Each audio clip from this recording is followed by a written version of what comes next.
किस्मत से मिल हम तुम चैप्टर 61 श्री को यशोदा जी का ज्ञान। माहिरा ने अपने आंसू पूछे और एक सनक के साथ कहा, डैड अगर मुझे भाग्य नहीं मिला ना तो I will kill myself. Pouting. Khurana ने चिल्लाते हुए कहा, पागल मत बनो माहिरा, खबरदार तुमने ऐसा कुछ किया तो। माहिरा ने चिल्लाते हुए कहा, और मैं क्या करूं? भाग्य कमरे में उस लड़की के साथ है। मिस्टर खुराना को माहिरा कितनी जिद्दी हो ये अच्छे से पता थी। उन्होंने खुद को शांत किया और माहिरा को समझाने लगे, पर अब माहिरा को उनकी कहीं कोई बात समझ में नहीं आ रही थी और उसके दिलो दिमाग में श्री के लिए एक नफरत पनपने लगी। अगले दिन सुबह भाग्य सोफे पर बैठा न्यूज़पेपर पढ़ रहा था कि तभी माहिरा अपने कमरे से बाहर निकलती है और मुस्कुराते हुए भाग्य को देखकर कहती है, गुड मॉर्निंग भाग्य। भाग्य जी माहिरा को देखकर एक मुस्कुराहट के साथ कहता है, गुड मॉर्निंग माहिरा।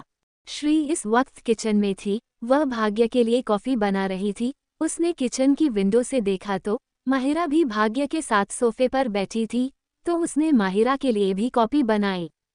पिछले कुछ दिनों से भाग्य ने काफ़ी ज़्यादा कॉफ़ी पी ली थी, इसलिए श्री ने भाग्य की कॉफ़ी में शुगर कम डाली थी। श्री ने भाग्य की कॉफ़ी खुद टेस्ट करके रखी थी।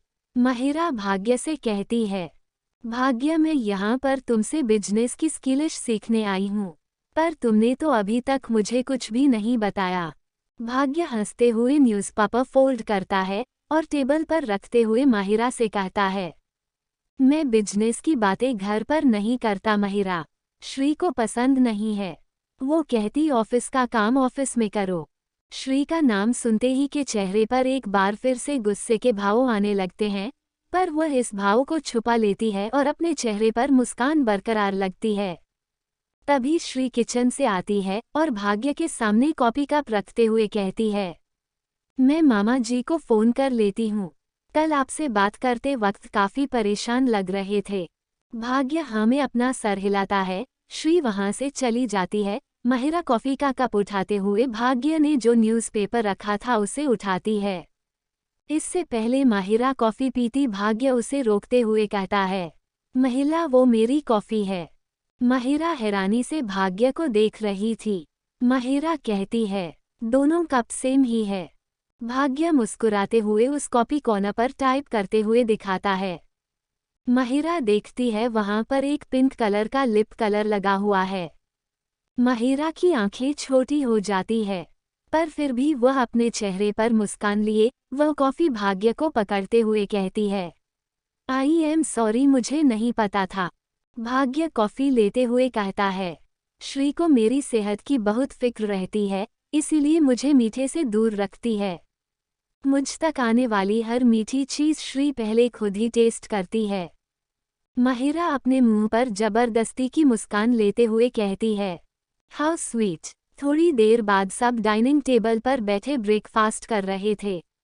माहिरा अपना ब्रेकफास्ट करते हुए भाग्य से कहती, भाग्य मैं ऑफिस कब से ज्वाइन कर सकती हूँ?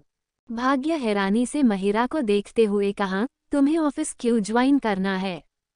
माहिरा हंसते हुए कहती है, भाग्य मैं यहाँ पर तुमसे बिजनेस सीखने आई हूँ, तो अगर ऑफिस नहीं ज्वाइन करूँगी तो बिजनेस कैसे सिखाओगे मुझे?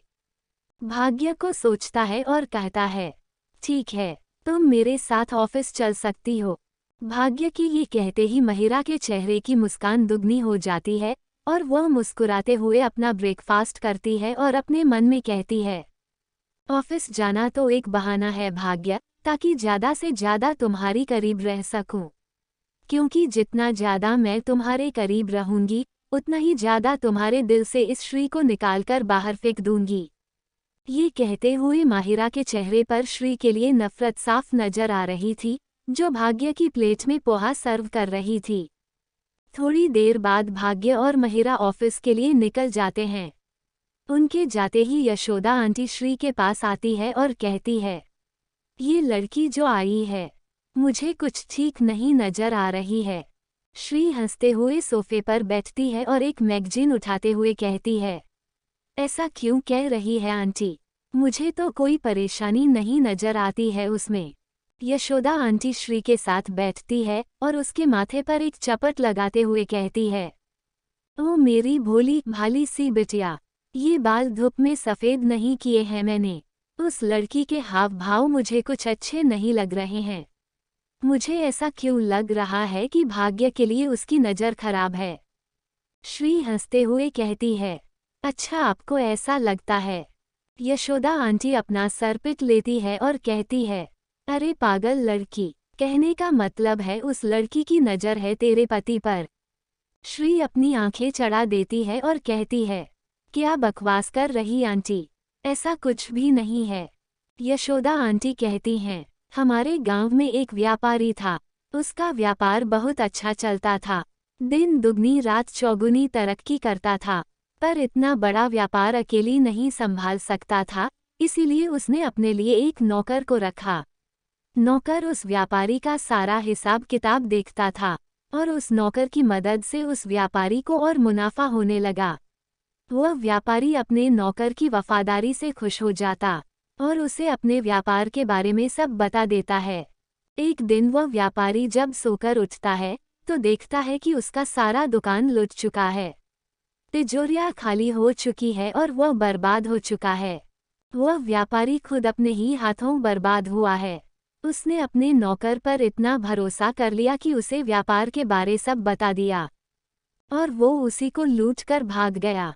इसीलिए कह रही हूँ मेरी श्री बिटिया, ये लड़की जो बिजनेस सीखने के लिए आई है ना, कहीं ऐसा ना हो ये तुम लोगों को ही बर्बाद कर दे। यशोदा आंटी वहां से चली जाती है और श्री उनकी कही बातों को सोचने लगती है। उधर भाग्य के ऑफिस में भाग्य और माहिरा दोनों ऑफिस पहुंचते हैं। भाग्य माहिरा को लेकर सीधे अपने केबिन में जाता है और इंटरकॉम उठाता है और प्रिया को आने के लिए कहता है। 2 मिनट बाद प्रिया आती है। वो डोर नॉक करती है। भाग्य उसे अंदर आने के लिए कहता है। प्रिया जैसे ही अंदर आती है उसकी नज़र सामने की कुर्सी पर बैठी माहिरा पर पड़ती है। माहिरा को देख प्रिया सोचने लगती है कि यह कौन है जो भाग्य के साथ उसके केबिन में बैठी है, पर फिर ज़्यादा सोचते हुए अंदर आती है और कहती, गुड मॉर्निंग सर। भाग्य प्रिया को देखते हुए स्माइल करता है और उसे गुड मॉर्निंग विश करता है और कहता है, प्रिया राहुल को बोलो जल्दी से मेरे केबिन में आए। प्रिया एक नज़र माहिरा को देखकर स्माइल देती है, बदले में माहिरा भी उसे देखकर मुस्कुरा देती है। प्रिया केबिन से बाहर चली जाती है। भाग्य अपने कोई फाइल पढ़ने में बिजी था। माहिरा कुर्सी से खड़े होती है और आसपास ऑफिस की चीज़ों को देखने लगती है। माहिरा बुक सेल के पास जाती है और वहां पर लगी बहुत सारी किताबों को देखने लगती है। माहिरा उनमें से एक किताब उठाती है और वापस मुड़ती है कि तभी उसकी नज़र भाग्य के टेबल पर पड़ती है जहां पर श्री की तस्वीर थी। भाग्य ने अपनी टेबल पर श्री की तस्वीर लगा रखी है, ये देखकर माहिरा का खून जल रहा था। केबिन का दरवाजा फिर से खुलता है और राहुल अंदर आते हुए कहता है, भाग्य तूने बुलाया मुझे। राहुल की नज़र माहिरा पर जाती है और वह हैरान हो जाता है। वह चौंकते हुए कहता है, फ्लश्ड, तुम यहाँ पर। माहिरा भी राहुल को देखकर मुस्कुराती है और हाँ मैं जवाब देती। राहुल अंदर आता है तो भाग्य राहुल से कहता है, राहुल मिस्टर खुराना ने माहिरा को यहाँ पर काम सीखने के लिए भेजा है। तुम माहिरा को अपने साथ रखो और उसे बिजनेस की बारीकियों से रूबरू करवाओ। राहुल अजीब नज़रों से भाग्य को देख रहा था कि इतने में माहिरा आगे आती है और भाग्य से कहती, भाग्य डैड ने मुझे तुमसे बिजनेस सीखने के लिए कहा था। भाग्य मुस्कुराते हुए माहिरा को देखता है और कहता है, एक छलांगे में सीढ़ी नहीं चढ़ी जाती है माहिरा, इसके लिए एक एक कदम रखना पड़ता है। तुम्हें बिजनेस सीखना है, हम सिखा रहे हैं। राहुल तुम्हें बिजनेस के चैलेंज के बारे में बताएगा और तुम्हें प्रिया की भी हेल्प ले सकती हो। उसने अभी अभी ट्रेनिंग खत्म की है तो उसे बहुत कुछ की नॉलेज होगी। माहिरा का मन कर रहा था कि वह चिल्ला चिल्ला कर भाग्य से कहे कि वह यहाँ पर कोई बिजनेस सीखने नहीं आई है बल्कि भाग्य को इम्प्रेस करने आई है, पर ऐसा करके वह भाग्य के साथ रहने का अपना यह इकलौता मौका भी नहीं कमाना चाहती थी। उसने मुस्कुराते हुए हाँ में सर हिलाया।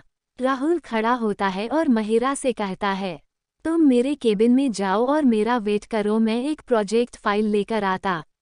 वो हमारा न्यू प्रोजेक्ट है, तुम उसमें काम शुरू करना। महिरा हमें सर हिलाती है और भाग्य को बाय बोलकर राहुल के केबिन से चली जाती है। महिरा के जाने के बाद राहुल, भाग्यमी, सिसोदिया की यहाँ से इनविटेशन आया है। उन्हें कोई बड़ा कॉन्ट्रैक्ट मिला है, उसकी सक्सेस पार्टी है। भाग्य कुर्सी पर लीन होते हुए कहता है, तुम प्रिया को अपने साथ ले जाना। राहुल एक आईब्रो चढ़ाते हुए कहता है, तुम नहीं चलोगे। भाग्य मुस्कुराते हुए राहुल को देखता है और कहता, श्री घर आ गई है। पनखड़ी पनखड़ी पनखड़ी 62 में भाग्य की बीवी हूँ और तुम मेहमान। भाग्य की ये कहने पर कि श्री पर आ गई है, राहुल बहुत खुश होता है।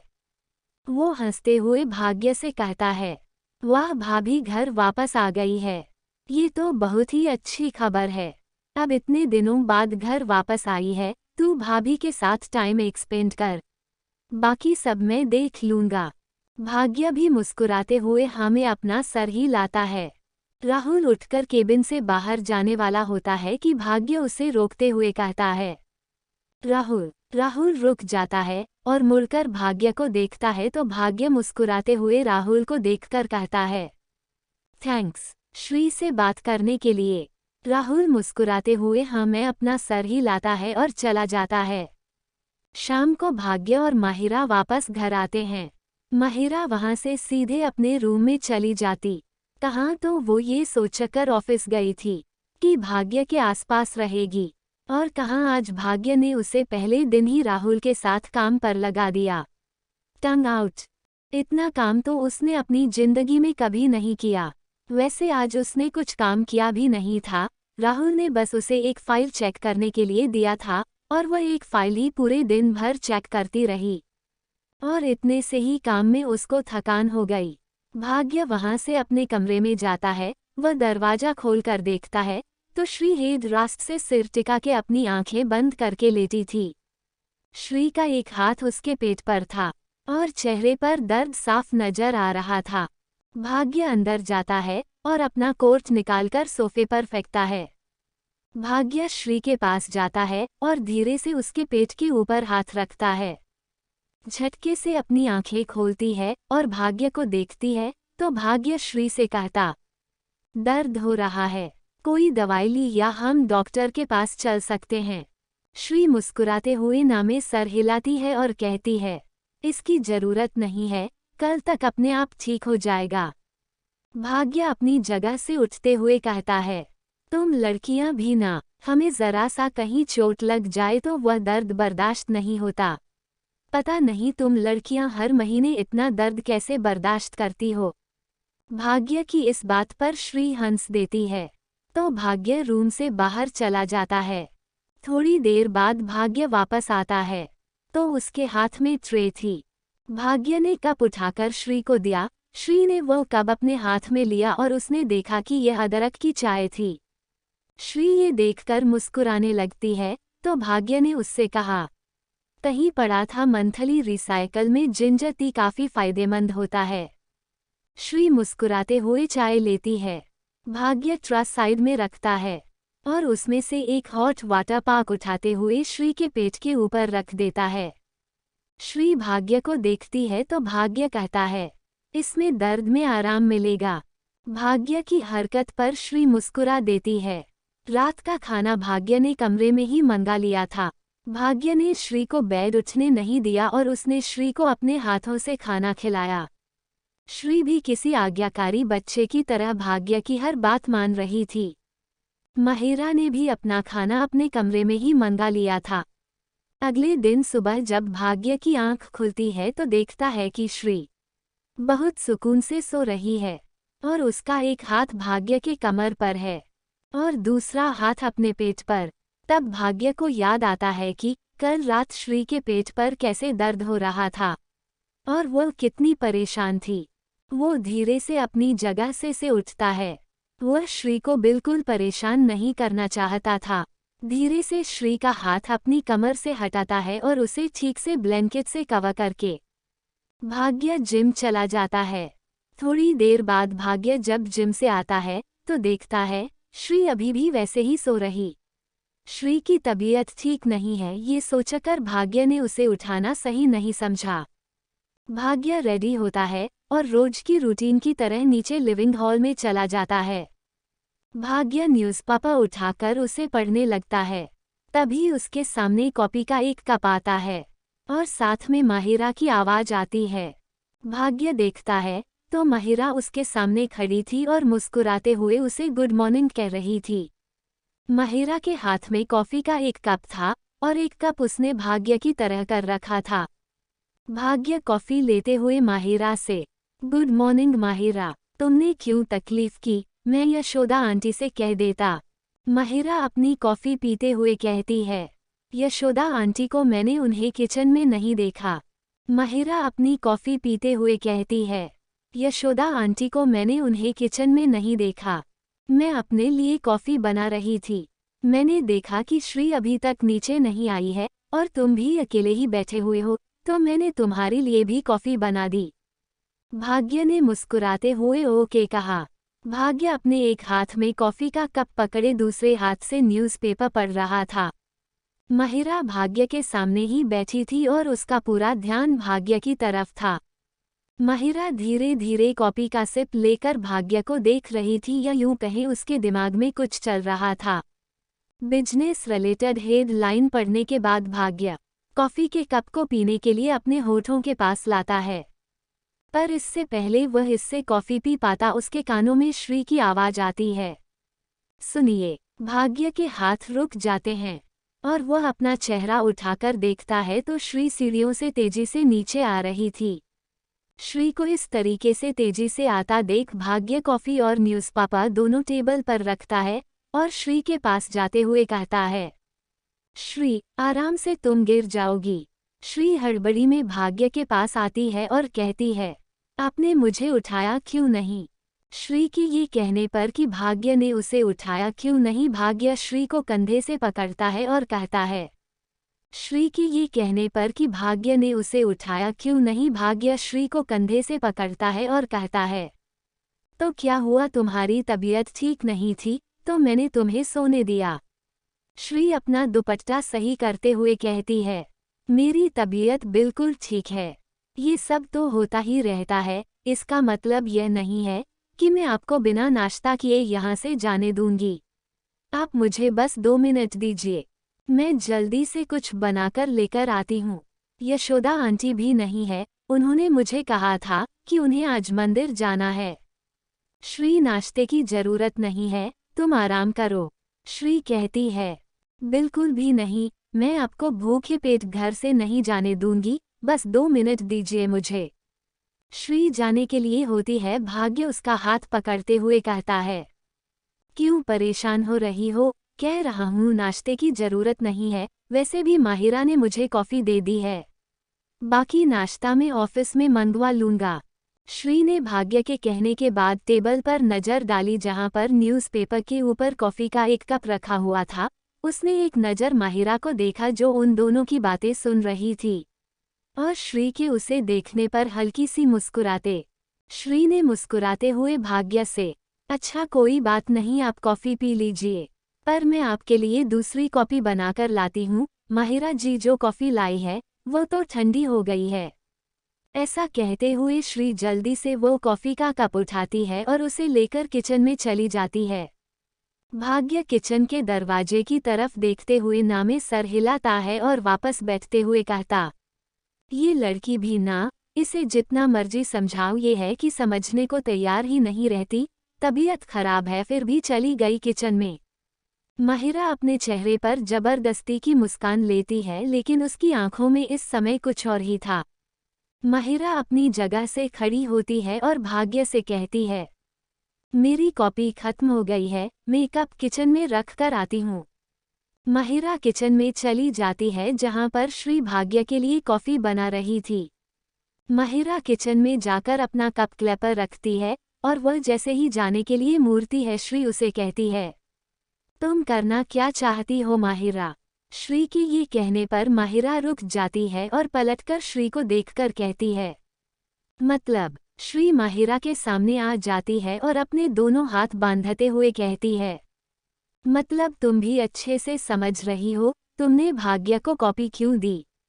महिरा अपने चेहरे पर जबरदस्ती की एक छोटी सी मुस्कान उड़ती है और श्री से कहती है, हे श्री, तुम ओवररिएक्ट कर रही हो। इस जस्ट अ कॉफी, इसमें इतना क्या सीरियस हो रही हो। श्री के चेहरे के भाव बदल गए थे और वह हाँ मैं अपना सर हिलाते हुए कहती, हाँ इट्स जस्ट कॉफी। ऐसा कहते हुए श्री वो कप लेकर आ जाती है जो माहिरा ने भाग्य को दिया था। श्री ने कप माहिरा के सामने करते हुए कहती है, अगर यह सिर्फ एक कप कॉफी है तो इस कप पर तुम्हारी लिफ्ट के निशान क्या कर रहे हैं। अगर यह सिर्फ एक कप कॉफी है तो इस कप पर तुम्हारी लिफ्ट के निशान क्या कर रहे हैं। माहिरा की आंखें हैरानी से बड़ी हो जाती है। उस कप में सच में माहिरा की लिपस्टिक के निशान थे जो उसने इस वक्त अपने होठों पर लगाया हुआ। माहिरा अपनी नजरें चुरा के इधर उधर देखना चाहती है और श्री से कहती है, मुझे नहीं पता तुम क्या कह रही हो। श्री कप साइड पर रखती है और माहिरा के सामने आते हुए कहती, देखो माहिरा, मैं नहीं जानती कि तुम्हारे इंटेंशन क्या है। मैं बस इतना जानती हूँ कि भाग्य तुम्हारे पिता की बहुत रिस्पेक्ट करते हैं और इसी वजह से तुम्हें इस घर पर हो।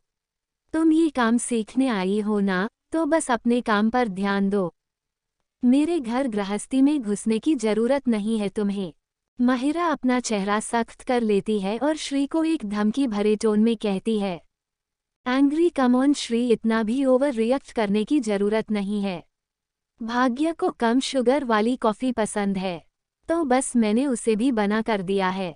श्री, कॉफ़ी को टेस्ट करके। माहिरा, तुम भी तो करती हो। श्री, क्योंकि मैं उनकी बीवी हूँ और तुम सिर्फ एक मेहमान जो कुछ ही दिनों में यहाँ से चली जाएगी, इसलिए बेहतर यही है कि मेहमानों की तरह ही रहो। श्री यह बोलकर भाग्य की कॉपी ट्रेन में रखती है और उसमें 2 कदम रखकर किचन से बाहर जाने को होती है कि तभी माहिरा श्री से कहती है, और अगर मैं यहाँ से कभी गई नहीं तो। श्री के कदम रुक गए। उसने पलटकर माहिरा को देखा तो माहिरा अपने चेहरे पर एक शातिर मुस्कान लिए श्री के पास आती है और कहती है, अगर मैं यहाँ से कभी गई नहीं तो क्या होगा। श्री हैरानी से कहती है, माहिरा, मैं बस यही कहना चाहती हूँ, क्या हुआ अगर मैं हमेशा के लिए यहाँ रह जाऊँ और तुम यहाँ से चली जाओ। श्री की आंखें हैरानी से बड़ी हो जाती है और वह माहिरा को देखकर कहती है, श्री की आंखें हैरानी से बड़ी हो जाती है और वह माहिरा को देखकर कहती है, होश में तो हो, क्या बकवास कर रही हो। यह मेरा घर है, मैं कहाँ जाऊँ अपना घर छोड़कर। माहिरा श्री का मजाक बनाते हुए, तुम्हारा घर नहीं है, ये भाग्य का घर है। फिलहाल उसकी बीवी होने के नाते तुम इसे अपना घर कह सकती हो, पर जब कल को मैं भाग्य से शादी करूंगी ना तो ये घर मेरा हो जाएगा। माहिरा के ये कहते ही श्री की सांसें रुक गई थी। फ्लश्ड माहिरा उसके सामने उस भाग्य से शादी करने की बात कर रही थी। श्री गुस्से में पाउटिंग, तुम पागल हो गई हो क्या। भाग्य शादीशुदा है और मैं उनकी पत्नी हूँ और तुम ये कह रही हो कि तुम मेरे होते हुए मेरे पति से शादी करोगी। माहिरा हंसते हुए कहती है, नो बेबी, तुम्हारे होते हुए नहीं करूंगी, तुम्हारे जाने के बाद करूंगी। श्री गुस्से और हैरानी के मिले जुले भाव से माहिरा को देख रही थी, तो अब माहिरा ने भी हंसना बंद कर दिया और एक खतरनाक एक्सप्रेशन के साथ श्री के सामने खड़ी होती है और अपने दोनों हाथ बांधते हुए कहती है, मैं यहाँ कोई बिजनेस सीखने नहीं आई, बल्कि भाग्य के लिए आई हूँ, उसे अपना बनाने के लिए आई हूँ और उसे तो मैं अपना बनाकर ही रहूंगी, भले ही इसके लिए मुझे कुछ भी करना पड़े। 63 मैं राहुल को पसंद करती हूँ। श्री से ये सब बोलते समय माहिरा, वो माहिरा लगी नहीं रही थी जो सबके सामने होती है। वो किसी साइको पागल की तरह श्री की आंखों में देखकर यह कह रही थी। श्री ने माहिरा को देखकर हैरानी और गुस्से से कहा, होश में आओ माहिरा, मेरे जीते जी तो मैं ऐसा बिल्कुल नहीं होने दूंगी। माहिरा अपने चेहरे पर एक साइको हंसी हंसते हुए कहती है, तो ठीक है, तुम्हारे मरने की बात कर लूंगी। माहिरा ने यह बात इतनी आसानी से कह दी थी कि जैसे श्री की जिंदगी की कोई मायने ही नहीं है। श्री ने माहिरा को देखकर गुस्से में कहा, तुम पागल हो गई हो, अपना इलाज करवाओ। अगर भाग्य को इस बारे भनक भी लगी कि तुम क्या सोच रही हो, तो वो 1 मिनट भी नहीं लगेगा तुम्हें घर से बाहर फेंकने में। माहिरा अडवेल स्माइल के साथ कहती है, नो बेबी, भाग्य ऐसा कुछ नहीं करेगा क्योंकि उसके ऊपर मेरे डैड की बहुत एहसान है। पर वह तुम्हारे साथ ऐसा कुछ कर सकता है अगर तुमने मुझे नुकसान पहुंचाने की कोशिश की तो। श्री कहती है, मतलब? माहिरा अपने चेहरे पर मुस्कान बरकरार रखते हुए कहते हैं, तुम मुझे पागल समझा हुआ है कि मैं तुम्हारे सामने आकर अपने यहाँ आने का मकसद बता दूंगी बिना ये सोचे कि इसका अंजाम क्या होगा। अब मुझे अच्छी तरह से पता है तुम्हारा अगला कदम क्या होगा। तुम्हें यहाँ से भाग्य के पास जाओगी और उसे मेरा प्लान बता दो। श्री कहती है, हाँ तो? माहिरा कहते हैं, तो ये बेबी कि अगर तुम यहाँ से भाग्य के पास कुछ भी बताने के लिए गई तो मैं तुम्हारे पीछे से रखा ये चाकू उठाऊंगी और अपने पेट में मार दूंगी। और जब भाग्य यहाँ आएंगे तो मैं उनसे ये कहूंगी कि तुम हमें लेकर शक कर रही थी और अपनी इनसिक्योरिटी के चलते तुमने मुझसे जान से मारने की कोशिश की है। श्री की आंखें हैरानी से बड़ी हो जाती है और वह माहिरा को देखते हैं। ये लड़की ऐसी भी हो सकती है, ये उसने सोचा भी नहीं था। फ्लश्ड माहिरा खुद को घायल करने की बात कर रही थी, इससे उसकी जान भी जा सकती। और इस समय श्री को माहिरा किसी पागल से कम नजर नहीं आ रही थी। माहिरा हंसते हुए कहती हैं, क्या सोच रही हो तुम? यही ना कि मैं पागल हूँ। हाँ हूँ, मैं पागल हूँ।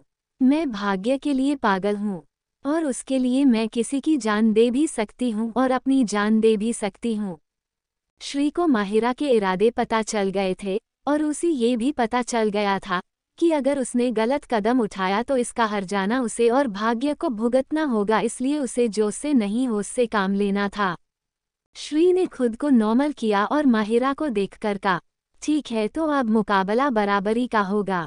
माहिरा हैरानी से श्री को देखती है तो श्री से कहते हैं, मतलब क्या है तुम्हारा? श्री माहिरा से कहती है, तुम भाग्य की जिंदगी में शामिल होना चाहती हो और मैं भाग्य की जिंदगी से जाने से रही। तो देखते हैं इस खेल में कौन जीता है और कौन हारता है। माहिरा अपने चेहरे पर एक घमंडी मुस्कान लिए कहती है, जीतूगी तो मैं ही, क्योंकि मैं जीतने के लिए कुछ भी कर सकती हूँ।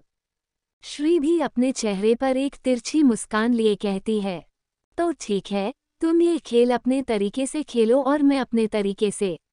पर याद रखना, हम दोनों के इस खेल में भाग्य को कुछ नहीं होना चाहिए, क्योंकि अगर भाग्य को कुछ हुआ तो तुम सोच भी नहीं सकती मैं तुम्हारे साथ क्या कर जाऊंगी।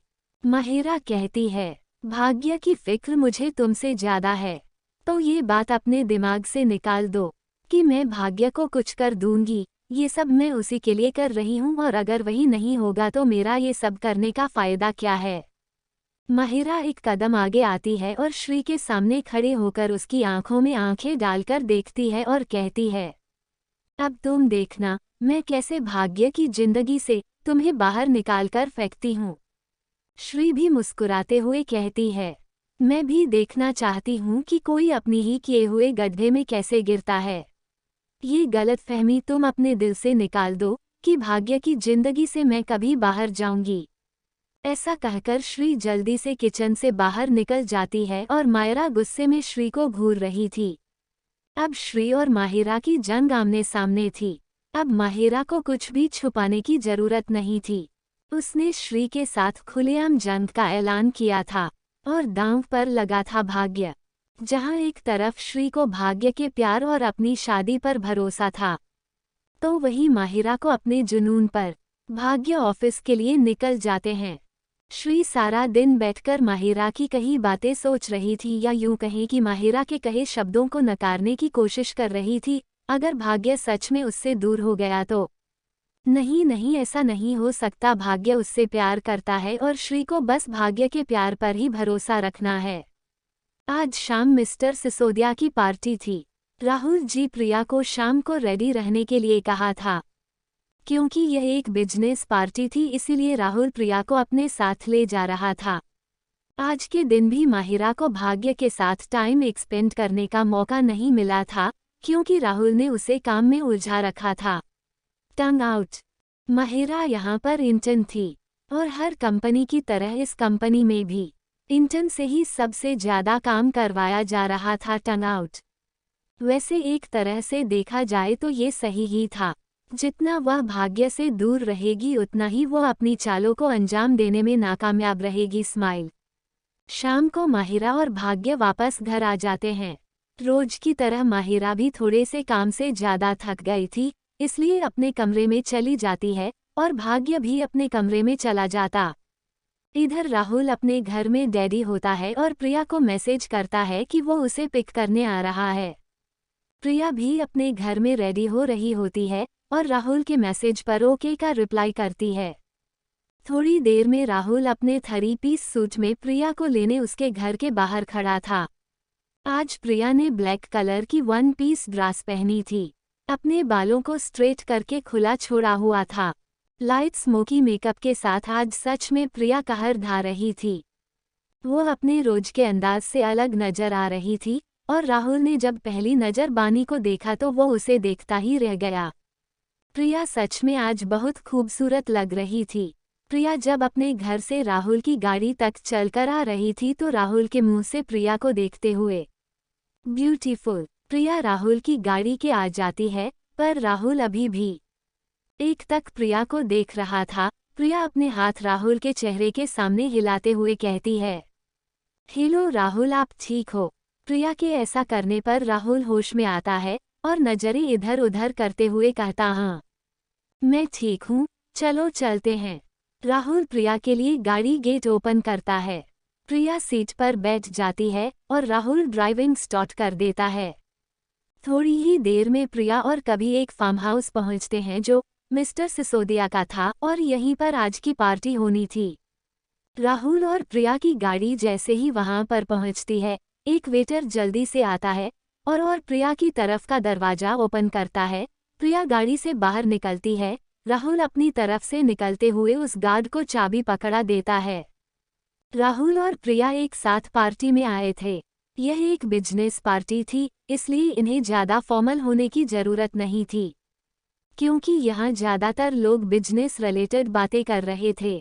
यहाँ पर कुछ ऐसे इन्वेस्टर और प्रोजेक्ट मैनेजर भी आए थे जो भाग्य की कंपनी से जुड़े हुए थे।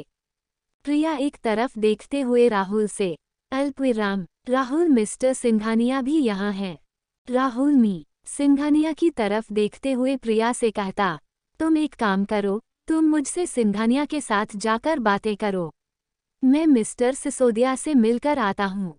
प्रिया हमें सर हिलाती है और उस तरफ चली जाती है जहां पर मिस्टर सिंघानिया बैठे हुए थे। राहुल मी सिसोदिया के पास जाता है और उनसे कुछ बातें करते हुए वापस प्रिया के पास आता है कि तभी उसके सामने अचानक से विनीता जाती है। विनीता को अपने सामने देखकर राहुल थोड़ा हैरान होता। विनीता आज अपने रूप से अलग दिख रही थी। आज उसने एक बिजनेस सूट पहना हुआ था। राहुल हैरानी से विनीता को देखकर कहता है, विनीता तुम यहाँ क्या कर रही हो? विनीता अपने चेहरे पर एक तिरछी मुस्कान लिए कहती है, मैंने पापा को ऑफिस ज्वाइन कर लिया है। मिस्टर सिसोदिया हमारी इन्वेस्टर हैं, इसलिए उन्होंने हमें आज की पार्टी में बुलाया है। पापा की तबीयत ठीक नहीं थी, इसलिए मैं आई हूँ। राहुल ने थोड़ा परेशानी के भाव से कहा, पापा की तबीयत खराब है, तुमने बताया नहीं? विनीता ने अपने दोनों हाथ बांधते हुए कहा, तुम्हें उनकी फिक्र करने की जरूरत नहीं है, उनके पास उनकी बेटी है उनका ख्याल रखने के लिए। राहुल ने एक गहरी सांस छोड़ी और हाँ में सर हिलाते हुए कहा, सही कहा तुमने, तुम हो उनके पास उनका ख्याल रखने के लिए। अच्छी बात है, जानकर खुशी हुई कि तुम अपनी लाइफ में आगे बढ़ रही हो। राहुल जाने के लिए मुड़ता है तो विनीता कहती, पर मैंने नहीं सोचा था कि तुम अपनी लाइफ में इतनी जल्दी आगे बढ़ जाओगे। राहुल रुक जाता है और पलटकर विनीता को देखता है और कहता है, तुम कहना क्या चाहते हो? विनीता अपने चेहरे पर एक डेविल स्माइल लिए ये कहती है, राहुल इतने भी भोले मत बनो, देखा मैंने तुम्हें और प्रिया को एक साथ पार्टी में आते हुए। राहुल के भाव बदल गए और उससे सख्ती से विनीता से कहा, इससे तुम्हारा कोई मतलब नहीं होना चाहिए। तुम्हें बार बार एक ही चीज का क्लेरिफिकेशन नहीं दूंगा। विनीता ने मजाक उड़ाते हुए कहा। तुमसे क्लेरिफिकेशन मांगी कौन रहा है?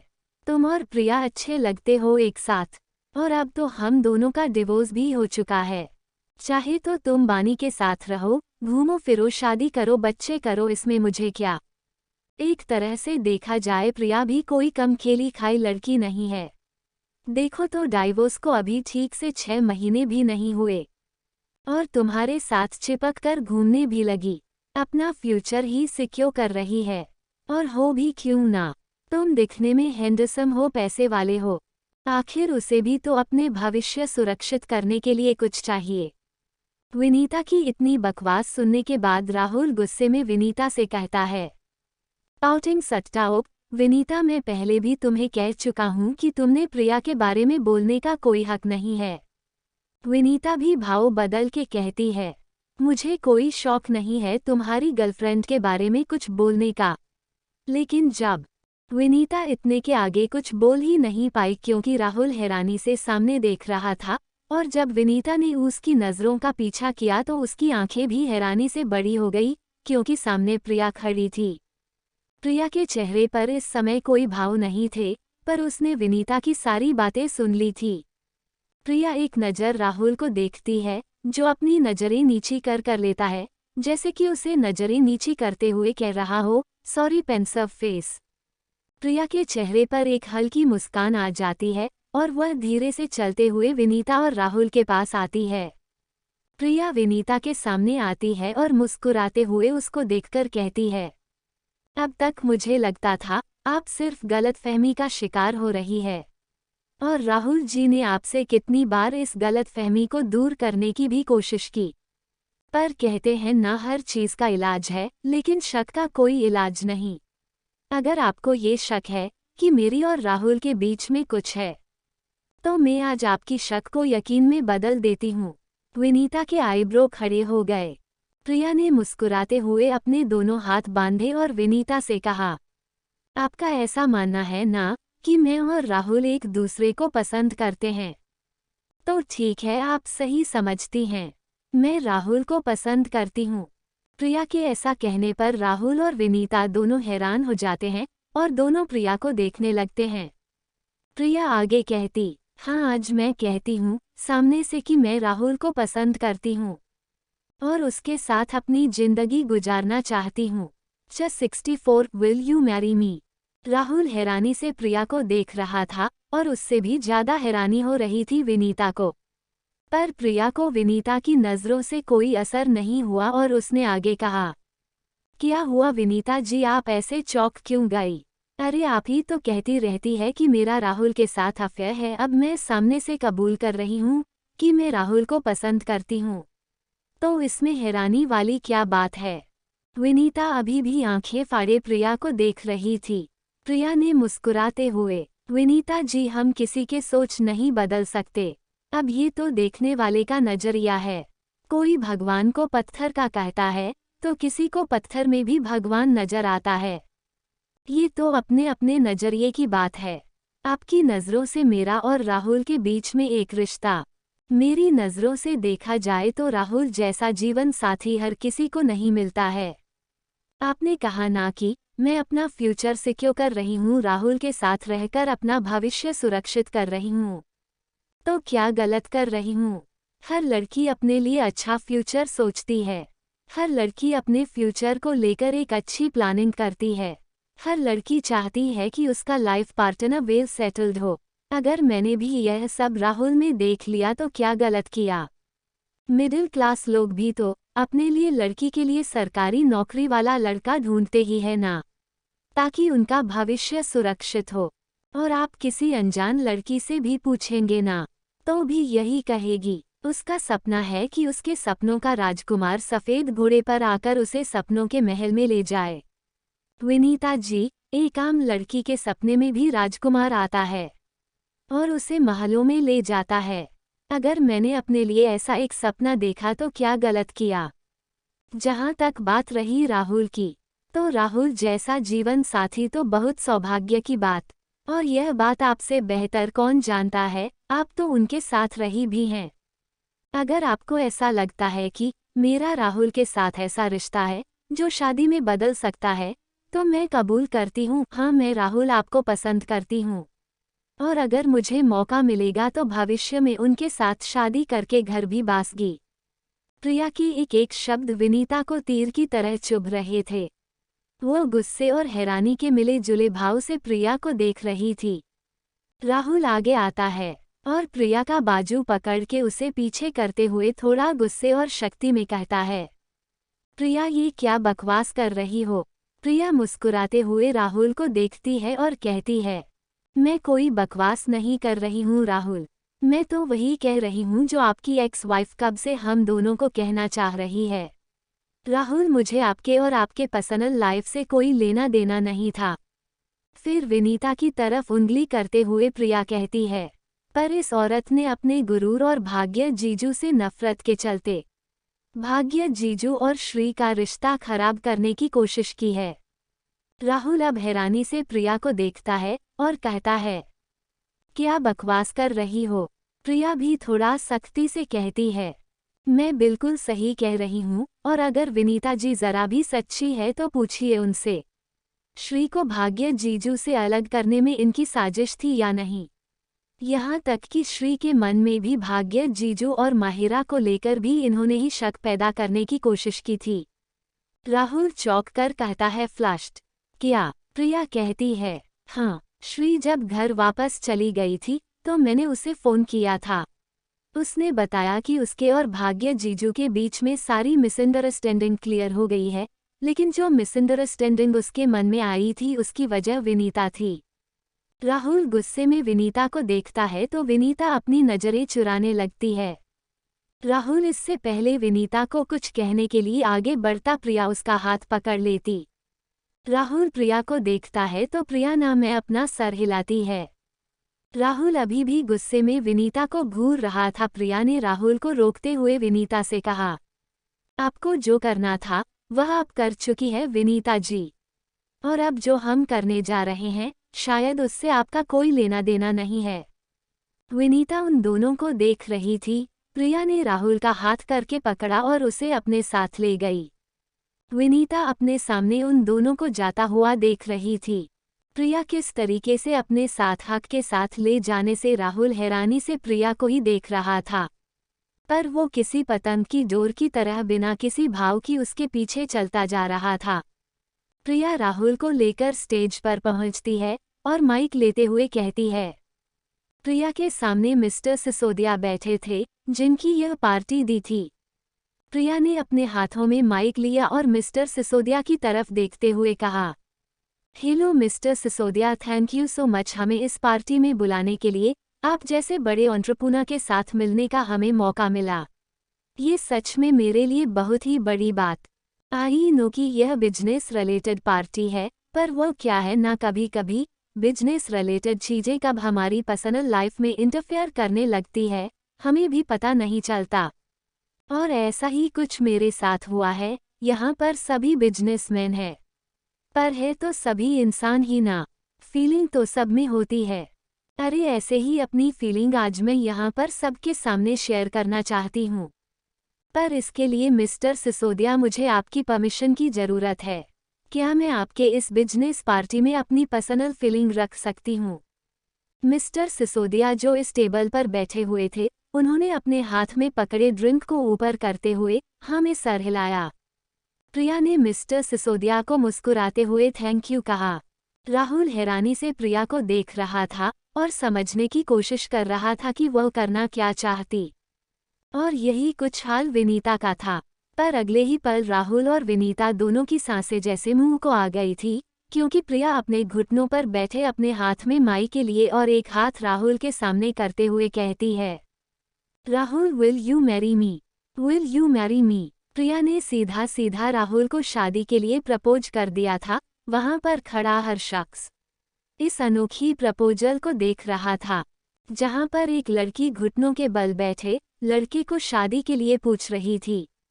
लेकिन सदमे में तो यहाँ दो लोग थे, विनीता और राहुल। उन दोनों को इस चीज़ की बिल्कुल भी उम्मीद नहीं थी कि प्रिया ऐसा कुछ कर देगी। विनीता अपनी जलती हुई नज़रों से उन दोनों को देख रही थी। उसका पूरा शरीर गुस्से में कांप रहा था। तो वहीं है राहुल हैरानी से प्रिया को देख रहा था। राहुल ने प्रिया से कहा, प्रिया ये क्या कर रही हो, खड़ी हो जाओ। प्रिया ने वैसे ही अपने घुटनों के बल बैठे हुए अपने एक हाथ में माइक लिए और दूसरा हाथ राहुल के सामने करते हुए चेहरे पर अपनी वही चमकती हुई मुस्कान को बरकरार रखते हुए अपना सर नामे हिलाया। प्रिया ने मुस्कुराते हुए राहुल से कहा, राहुल जब दुनिया हम दोनों का नाम साथ जोड़ रही है तो हम खुद ही अपना नाम एक साथ जोड़ लेते हैं। वैसे भी हम लोगों का मुंह नहीं बंद करवा सकते हैं, पर अपने लिए सुन रहे इस सोच को हम साबित कर सकते हैं। राहुल आपके साथ इतना वक्त बिताने के बाद मुझे ये तो मालूम पड़ गया कि आप बहुत ही सुलझे हुए इंसान हैं और कोई बेवकूफ़ लड़की की होगी जो आपके साथ अपनी जिंदगी नहीं बांटना चाहेगी। राहुल अभी भी हैरानी से प्रिया को देख रहा था। प्रिया ने आगे कहा, राहुल मुझे इतना तो पता है कि आपके साथ मेरी जिंदगी हमेशा खुशहाल ही रहेगी। आप मुझे वो जिंदगी देंगे जिसका सपना हर लड़की देखती है, क्योंकि आप नेचर से ही नहीं दिल से भी बहुत अच्छे इंसान हैं। मैंने देखा है आपकी उन दोनों रूपों को। जब आप पर्सनली होते हैं तो आपसे ज़्यादा अच्छा दोस्त शायद ही कोई हो, और जब आप प्रोफेशनली होते हैं तो आपसे ज़्यादा अच्छा लीडर मैंने तो कहीं नहीं देखा। आप ऐसे इंसानों में से एक हैं जो बाहर से भी वैसे ही हैं जो वो अंदर से हैं। राहुल जब आपके पर्सनल रिश्ते में दरार पड़ी तो आपने पूरी कोशिश की अपनी तरफ से अपने रिश्ते को बचाने की। आप भले ही एक अच्छे लाइफ पार्टनर साबित हुए हैं, अब वो तो सामने वाले की किस्मत है।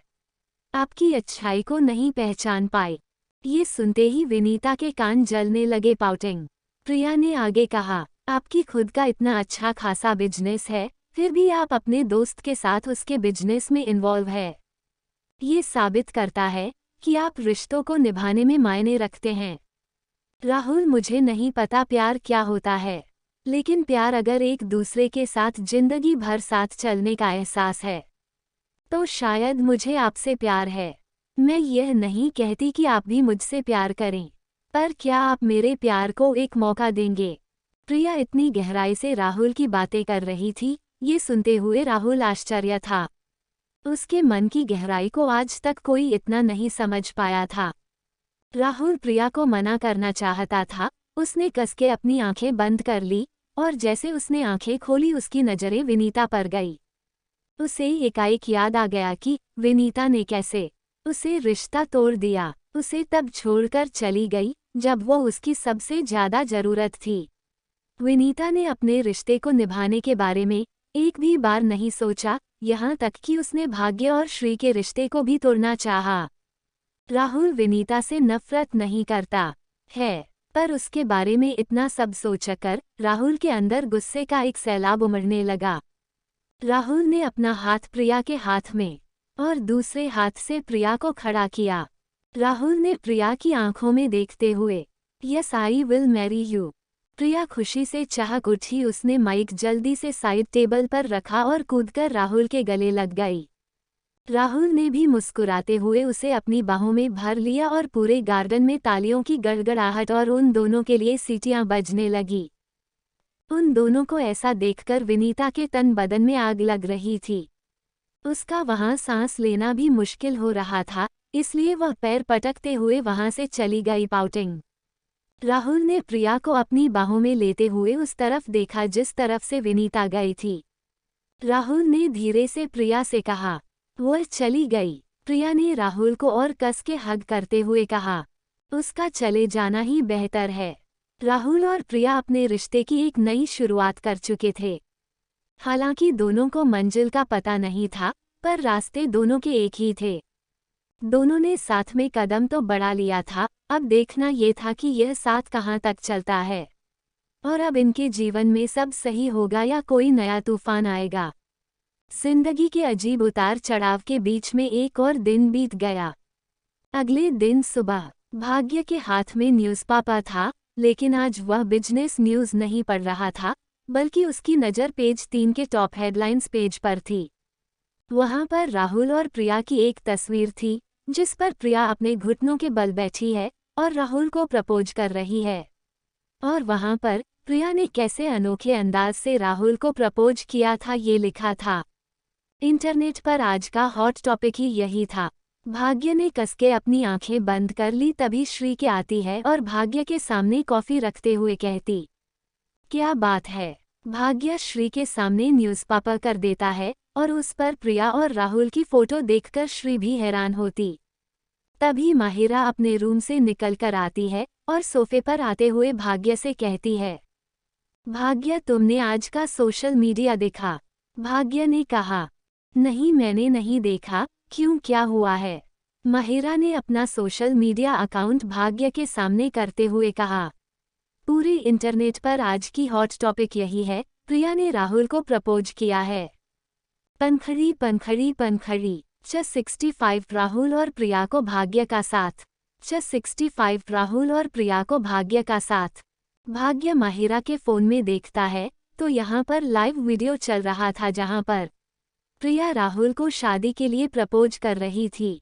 श्री ने भी वह वीडियो देखा और फिर हैरानी से भाग्य की तरफ देखते हुए कहा, ये दोनों क्या कर रहे हैं? इन्हें ये सब मजाक लग रहा है क्या? भाग्य ने भी बिना किसी एक्सप्रेशन के कहा, मैं ऑफिस जाकर दोनों से बात करता हूँ। माहिरा कहती है, बात क्या करनी है, दोनों यंग है और एक दूसरे के साथ रहना चाहते हैं, तो इसमें गलत ही क्या है? श्री कहती है, गलत यह है माहिरा कि राहुल भैया पहले से डाइवर्सी है और लोग उनके डाइवोर्स की वजह प्रिया को मान रहे हैं। इसके बाद इस वीडियो का सामने आना हो न हो लोग प्रिया पर ही उंगली उठाएंगे और यह कहेंगे कि प्रिया की वजह से ही राहुल भैया का डाइवोर्स हुआ है। भाग्य खड़े होते हुए कहता है, ऐसा कुछ नहीं होगा, मैं ऑफिस जाकर दोनों से बात करता हूँ, मुझे लग रहा है बात कुछ और है। थोड़ी देर बाद ब्रेकफास्ट करने के बाद भाग्य माहिरा के साथ ऑफिस चला जाता है। ऑफिस में जाते ही भाग्य प्रिया और राहुल दोनों को अपने केबिन में आने के लिए कहता है। भाग्य अपनी चेयर पर टिककर बैठा हुआ था और अपनी दोनों उंगलियों को आपस में क्रॉस किए उन दोनों को घूर रहा था। राहुल को पता था ये होगा, पर प्रिया अब उसे घबराहट हो रही थी। भाग्य ने दोनों को घूरते हुए कहा, क्या हो रहा है ये सब? राहुल ने कहा, क्या हो रहा है? कुछ भी तो नहीं हो रहा, हम सब ऑफिस में हैं और अपना काम कर रहे हैं। भाग्य ने एक आईब्रो उठाते हुए, पूरी इंटरनेट सोशल मीडिया और न्यूज़पेपर पर तुम दोनों का टॉपिक चल रहा है। प्रिया वहां पर किसी अपराधी की तरह खड़ी थी, उसकी हिम्मत ही नहीं हो रही थी भाग्य के सामने नजरें उठाकर बात कर सके। राहुल ने कहा, हाँ तो इसमें गलत क्या है? अगर मैं और प्रिया एक साथ रहना चाहते हैं तो इसमें गलत क्या है? भाग्य अपनी जगह से खड़ा होते हो कहता है, तेरा दिमाग खराब है राहुल, प्रिया तो बच्ची है, उसे समझ नहीं आता, कम से कम तू तो समझ। तेरी और विनीता के डिवोर्स की वजह प्रिया को ही बताया जा रहा है और अभी तेरे डिवोर्स को वक्त कितना हुआ है, ऊपर से तुम दोनों का अचानक से यूं साथ होना, तुम दोनों ने खुद इस चिंगारी को हवा दी है। भाग्य के इस तरीके से बोलने पर प्रिया कांप जाती है। वह धीरे से अपनी नजरें नीची करती है और भाग्य से, जीजू प्लीज हमारी बात तो सुन लीजिए। प्रिया भाग्य को ऑफिस में सर ही बुलाया करती थी क्योंकि यहाँ वह दोनों प्रोफेशनल ही वर्क कर रहे थे, पर बाहर और घर पर प्रिया भाग्य को जीजू ही बोला करती थी। भाग्य प्रिया की तरफ देखता है जैसे उसके आगे कहने का इंतजार कर रहा। प्रिया धीरे से कहती, जीजू आप बड़े हैं, अगर आप हमारे रिश्ते को नहीं अपनाते हैं तो शायद ये रिश्ता आगे बढ़ने से पहले ही खत्म हो जाएगा, क्योंकि हम दोनों कभी भी आपकी बात नहीं टाल सकते, पर कोई भी फैसला लेने से पहले एक बार हमारी बात सुन लीजिए। आप अच्छी तरह से जानते हैं विनीता और राहुल मेरी वजह से अलग नहीं हुए हैं। विनीता को बस एक बहाना चाहिए था राहुल से अलग होने के लिए, वो इस रिश्ते में रहना ही नहीं चाहती थी और राहुल के लिए जो मेरी फीलिंग है वह कल रात ही आई है। सच कहूँ तो यह फीलिंग भी नहीं, हम दोनों बस एक दूसरे के साथ रहना चाहते, बस इस उम्मीद से कि कल को फीलिंग आ जाएगी, जैसा अरेंज मैरिज में होता है। शादी हो जाती है, प्यार तो हो ही जाता है, भाग्य कहता है, लेकिन प्रिया बिना प्यार के तुम दोनों अपनी जिंदगी बताओगे कैसे? राहुल कहता है, जैसे तू बिताने की सोच रहा था, भाभी के प्यार के बिना। राहुल के ऐसा कहने पर भाग्य चुप हो जाता है। राहुल कहता है, तुम्हारी शादी में भाभी भी तो तुझसे प्यार नहीं करती, पर तुझे यकीन था कि आज नहीं तो कल तुम दोनों का रिश्ता धीरे धीरे सुधरेगा जरूर। बस वैसे ही हम दोनों को यकीन है कि आज नहीं तो कल हम दोनों के रिश्ते में प्यार जरूर होगा। और जहां तक बात रही विनीता की, तो वह सच में मेरे साथ नहीं रहना चाहती थी। मैंने बहुत मौके दिए उसे हमारे रिश्ते को सुधारने का, पर उसे मौका चाहिए था बस अलग होने के लिए, और यह मौका उसे प्रिया के रूप में देखा। तू भी अच्छी तरह से जानता है कि प्रिया का और मेरा ऐसा कोई रिश्ता नहीं था। अब जब दुनिया नहीं हमें ये टैग दे दिया है, तो हम दोनों भी अपनी मर्जी से इसे अपनाते हैं। भाग्य कस की अपनी आंखें बंद कर लेता है और एक गहरी सांस लेते हुए अपनी आंखें खोलता है और उन दोनों को देखकर कहता है, तुम दोनों समझदार हो, अपने लिए अच्छा बुरा खुद ही सोच सकते हो। राहुल, मैं तुझसे एक बात कह देता हूँ, प्रिया श्री के लिए बहुत मायने रखती है, और मेरे लिए भी प्रिया मेरी छोटी बहन के जैसी ही है। अगर उसे तेरी वजह से कोई भी तकलीफ हुई ना, तो मैं तुझे कभी माफ नहीं करूँगा। राहुल मुस्कुराते हुए भाग्य के गले लगता है और कहता है, तू फिक्र मत कर, उसे मेरी वजह से कोई भी तकलीफ हुई तो मैं खुद को भी कभी माफ नहीं करूँगा। प्रिया भी मुस्कुरा देती है, क्योंकि फाइनली उसके प्यारे से जीजा जी ने उसके रिश्ते को एक्सेप्ट कर लिया था। उन दोनों की केबिन से जाने के बाद भाग्य ने श्री को फ़ोन करके सब बातें बता दी थी, और श्री को भी यह बात सही लगी थी कि राहुल और प्रिया एक साथ रहना चाहते हैं, तो उसमें गलत ही क्या है। महिरा केबिन से निकलकर भाग्य के केबिन की तरफ जा रहे होती है, तभी उसकी नज़र खिड़की से बाहर बदलते मौसम पर पड़ती है। अंदाजा हो गया था उसे कि बस कुछ ही देर में बारिश होने वाली है। महिरा बाहर के बदलते मौसम को देखकर एक शातिर मुस्कान के साथ भाग्य के केबिन की तरफ चल देती है। भाग्य, जो इस समय किसी फाइल को कंप्लीट करके बंद कर रहा था, तभी उसके केबिन का डोर ओपन होता है और महिरा अंदर आती है। महिरा अंदर आते हुए भाग्य से कहती है, भाग्य, तुम्हारा काम खत्म हो गया है, हम घर चल सकते हैं। भाग्य हमें हाँ कहता है और अपना कोट उठाते हुए अपना लैपटॉप बैग रेडी करता है। महिरा और भाग्य दोनों पार्किंग एरिया में आते हैं और गाड़ी में बैठकर घर के लिए निकल जाते हैं।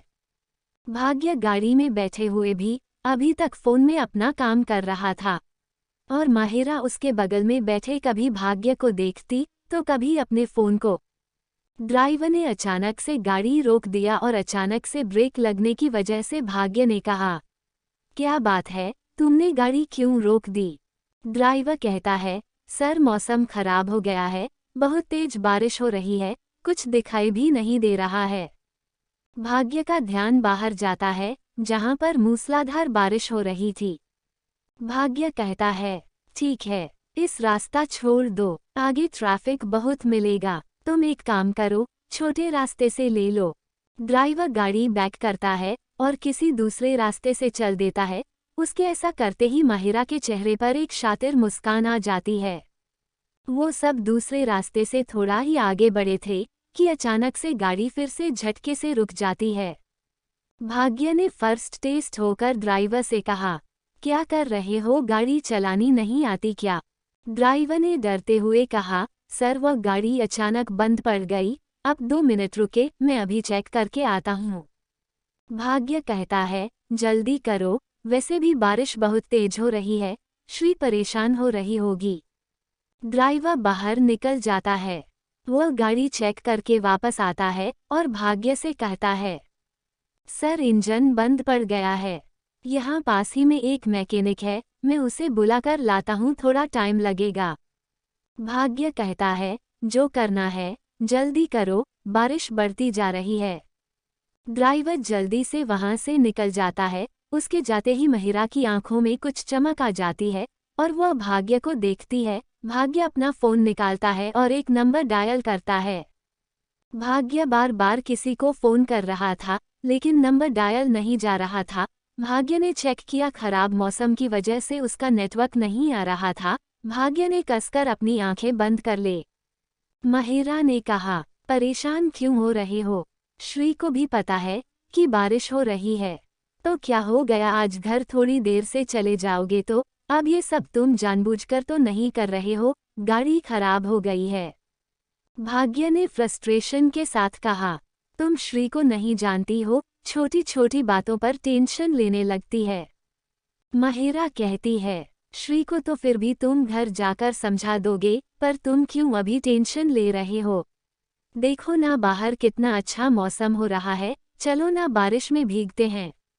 भाग्य एक आंख छोटी करते हुए कहते हैं, माहिरा तुम क्या कोई छोटी बच्ची हो जो बारिश में भीग रही होगी? और कहीं बीमार पड़ गई ना तो तुम्हारे डैड को मुझे जवाब देना पड़ेगा।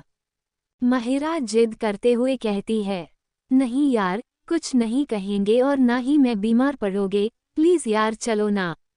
भाग्य की वह बाजू जो माहिरा ने इस समय पकड़ी हुई थी, भाग्य झटके से उसे अपने बाजू छोड़ आता है और कहता है, ठीक है तुम बीमार नहीं पड़ोगी, पर मैं बीमार पड़ सकता हूँ और मेरी बहुत इम्पोर्टेंट मीटिंग है कल, जो मैं नहीं छोड़ सकता।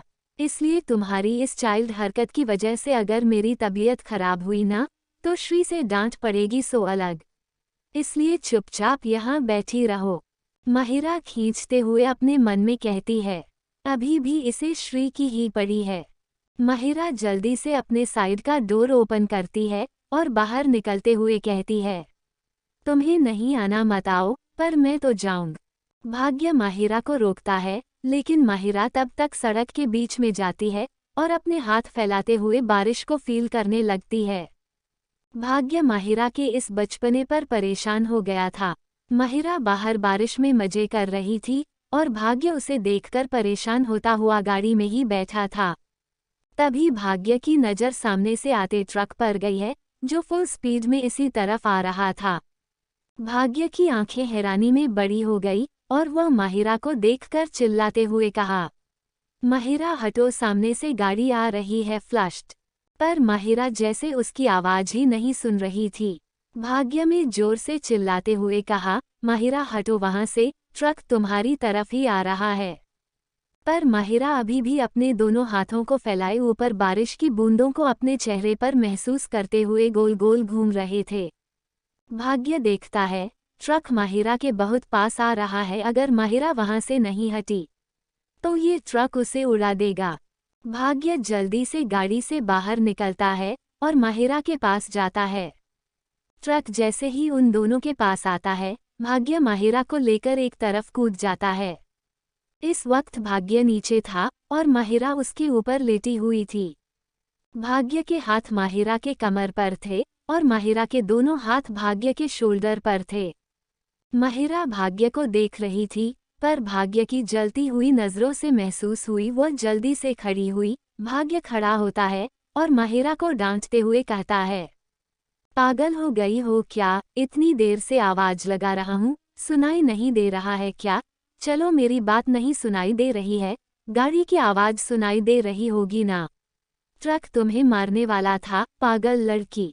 अगर मैं सही वक्त पर नहीं आता ना तो इस समय पाउटिंग। भाग्य बोलते हुए रुक गया था। माहिरा उसकी आवाज़ से सहम गई थी और वह अपनी नज़रें नीचे करते हुए कहती है, सॉरी भाग्य, मैं बारिश में इतना खो गई थी कि ध्यान ही नहीं दिया। भाग्य माहिरा का हाथ पकड़ता है और उसे खींचते हुए गाड़ी में लाता है। वह जल्दी से उसे गाड़ी में बैठाता है और दरवाज़ा बंद करते हुए चिल्लाता है, अब ये दरवाज़ा तभी खुलेगा जब ये गाड़ी घर पहुंच जाएगी, उससे पहले अपनी जगह से हिलने की कोशिश भी मत करना, पाउटिंग। पनखड़ी पनखड़ी पनखड़ी। Like, comment, share. स्टोरी को लाइक, थम्स अप का चिन्ह जरूर करिए। आज का एपिसोड कैसा लगा मुझे कमेंट करके जरूर बताइएगा। स्माइल आपका एक कमेंट मुझे आगे के लिए प्रोत्साहित करता है।